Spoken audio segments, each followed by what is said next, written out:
आज हम जिस विषय पर बात करेंगे वो है ईर्ष्या। जी हां, किसी की सफलता या सुख देखकर पहला भाव क्या जागता है हमारे हृदय में? किसी पुरुष को सुंदर पत्नी या किसी स्त्री को सुंदर पति प्राप्त होते हैं, बड़ा वाहन या कोई सम्मान प्राप्त होता है, तब हम अवश्य आनंद तो प्रकट करते हैं। किंतु क्या हृदय नहीं कहता, ये सुख या सफलता अथवा ये वस्तु दूसरे को नहीं मिलती तो हमें सुख होता। उस सुख या सफलता पाने के लिए हमने कभी प्रयत्न भी नहीं किया। उस वस्तु की इच्छा तो दूर, हमने उस वस्तु का स्वप्न भी नहीं देखा, फिर भी मन ईर्ष्या से भर जाता है। हम दूसरों का दुख देखकर आनंदित होते हैं और दूसरों का सुख देखकर दुखी हो जाते हैं। हम अपना सुख भोगना छोड़ ईर्ष्या के कारण व्यर्थ ही दुख माथे पर उठा लेते हैं। तो ये ईर्ष्या क्या है जो बिना कारण हमारे सुख का भोजन कर जाती है? हम विचार कर रहे थे ईर्ष्या के विषय में। इतना तो हम जान गए कि ईर्ष्या हृदय का गुप्त भाव है।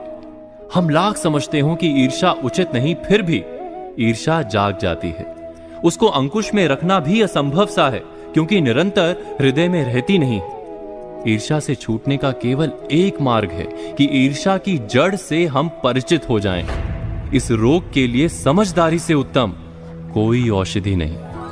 तो ईर्ष्या क्या है, कहां से जन्म लेती है? क्या आपने कभी इस पर विचार किया है? जब किसी को कोई सुख, कोई सफलता या कोई वस्तु प्राप्त हो जाती है तो वास्तव में उसका जीवन बदलता है, समाज में उसका स्तर ऊपर उठता है। वस्तु छोटी सी ही क्यों ना हो, कम से कम लोग उसका अभिनंदन अवश्य करते हैं। कुछ समय के लिए वो निकट के समाज, परिवार या मित्रों की मंडली का केंद्र बनता दिखाई देता है, और ठीक उसी समय समाज, मंडली या परिवार की दृष्टि हम पर नहीं रहती। दुख का कारण यही है कि हमारा महत्व हमें कम होता दिखाई देता है। क्या ये सत्य नहीं? तो हमारा समाज, हमारी मंडली या हमारा परिवार हमारी तरफ देखना बंद कर कुछ समय के लिए दूसरे व्यक्ति की ओर देखने लगता है। यहीं से ईर्ष्या का भाव हमारे हृदय में जागता है। हमारे मन में सदा ही ऐसी इच्छा क्यों रहती है कि सब हमें ही देखें, कि अपने समाज के केंद्र में हम सदा बने रहें। समाज के केंद्र में बने रहने से प्राप्त क्या होता है? विचार कीजिए, जब तक समाज के केंद्र में हम हैं, हमें प्रतीत होता है कि हम महत्वपूर्ण हैं। हमारा जीवन व्यर्थ नहीं, निकट के लोगों के लिए सार्थक हैं हम। वास्तव में हमारी सार्थकता, हमारा महत्व हम सदा ही दूसरों की दृष्टि से नापते हैं, किंतु समाज की दृष्टि में तो परिवर्तन होना ही है। समाज हमारी ओर देखे वो समाज का उपकार है, हमारा अधिकार नहीं।